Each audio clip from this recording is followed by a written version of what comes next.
Hey, this is Doug Field along with my co-host Brent Macy, and welcome back to Healthcare Consumerism Radio. We're pretty pleased today to have a guest joining us from Lockton Benefit Group. We've got Mike Smith, Director of Exchange Solutions. Mike, good morning. Good morning. Hey, a very topical subject right now. Would you not agree? Exchanges. I would, and I think there's probably an abundance of differing opinions and confusion, and hopefully we can shed a little light on some of the things that are developing. Yeah, Mike, talk to us a little bit about, I think a lot of people know Lockton. You might want to do just a brief background on Lockton, but then talk about your role here and how you're trying to help, clients and actually your team members help clients move through this decision-making process.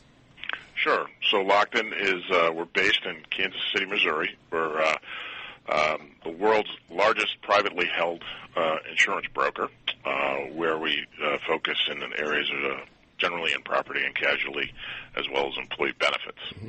And the employee benefit group, of which I report and I work in, we support our field offices as well as our clients in areas around actuarial, compliance, communication, HR outsourcing, and technology.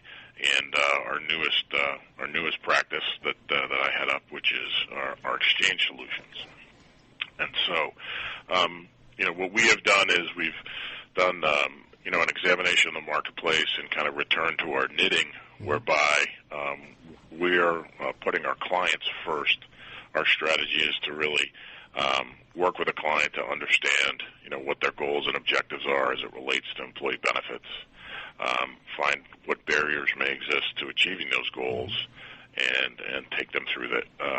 Help them examine their options and go forward. And so, in the area of exchanges, there's obviously a tremendous amount of interest building in the marketplace, and we're using our experience in the carrier space, in the benefits administration, outsourcing space, and the technology space to help to make recommendations to clients for the right fit solution.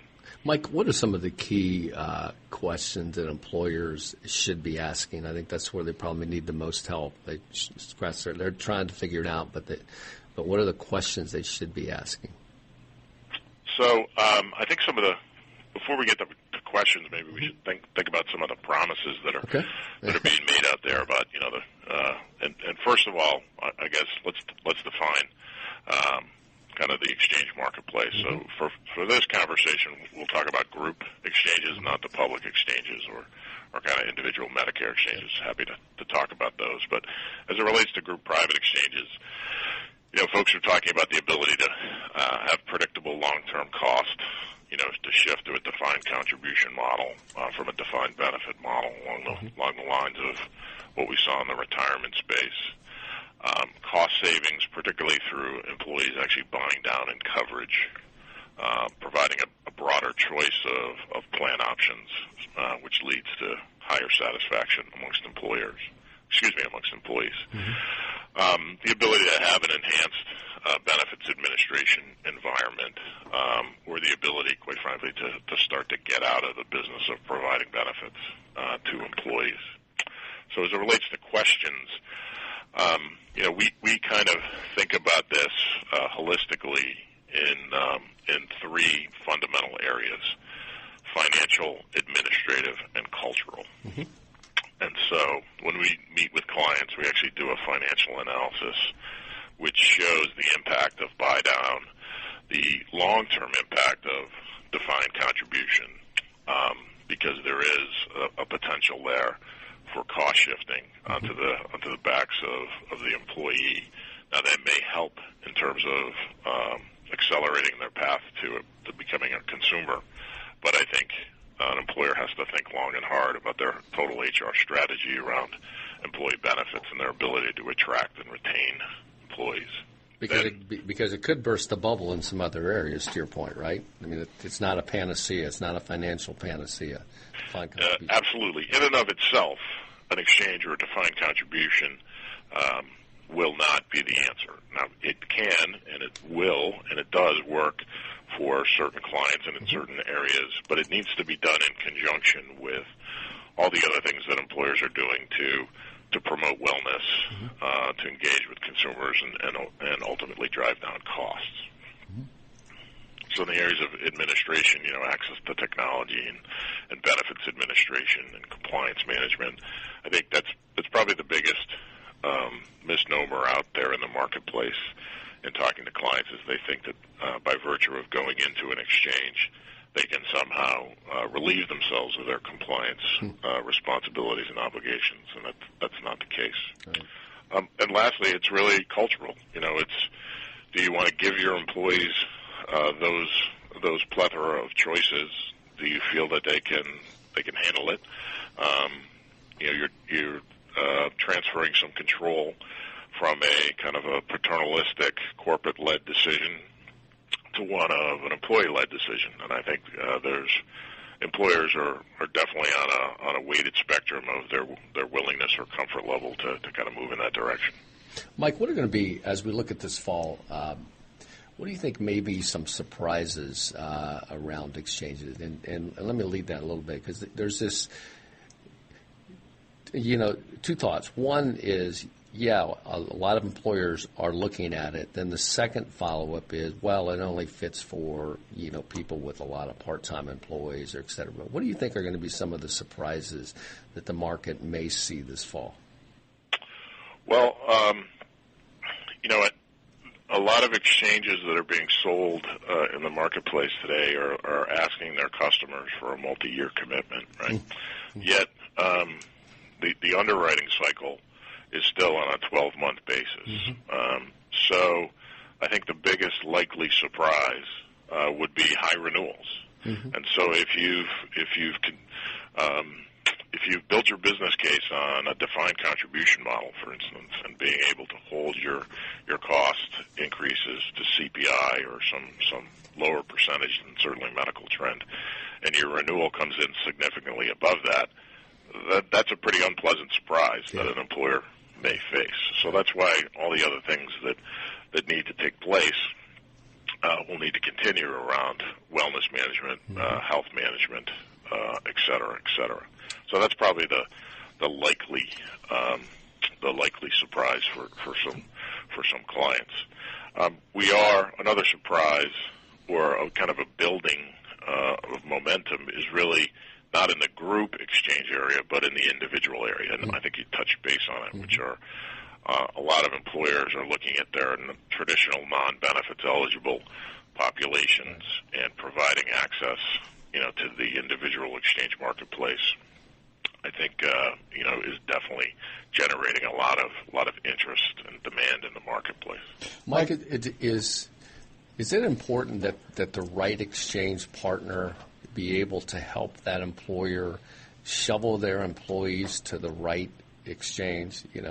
It's been written even in one of our latest Outlook that success is going to be those exchanges that can shovel the employees maybe to the Medicare option if they qualify, or maybe to public exchange if a subsidy applies, or the private exchange. What are your thoughts?